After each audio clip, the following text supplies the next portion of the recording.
ನಿನ್ ಮಗ ಯಾಕ ಮಾತಾಡ್ ವ್ಯಾಪಾರ ಎಲ್ಲ ಮಾಡಿ ಹೆಣ್ಣು ಮಕ್ಳು ಬೀದಿ ತಂದಿತ್ತಾಯ್ತು. ಇವಾಗ ಯಾನೆ ತಂದರಂತೆ ಆನೆಯ ಅಲ್ಲ ಸ್ವಾಮಿ, ಆಡು ಹಸನ ಎಮ್ಮೆನ ತಂದಿದ್ದಿದ್ರೆ ಹುಸಿ ಹುಣಸಿ ತಿನ್ಸಿ ಮಾಡಿದ್ರೆ ಹುಸಿ ಕಾಸಾದ್ರೂ ಬರ್ತೈತಾ, ಇಲ್ಲ ಮಕ್ಳಿಗೆ ಹಾಗಾದ್ರೂ ಎತ್ತೈತಾ? ಮುದೇ ಮಾಡೋದೆಲ್ಲ ಇಂಥವೇ ಅಲ್ಲ.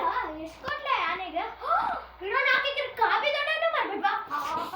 10 ಲಕ್ಷ ಕೊಟ್ಟು ಇನ್ನೆರಡು ಬೆಟ್ಟ ಹತ್ಕೊಂಡ್ಬಂದಾನಲ್ಲಪ್ಪ. ಹಿಂಗೆ ಆದ್ರೆ ನನ್ನ ಮನೆ ಹೆಂಗ್ ನಡೆಸ್ಲಿ, ನನ್ನ ಮಕ್ಳನ್ನ ಹೆಂಗ್ ಸಾಕ್ಲಿ?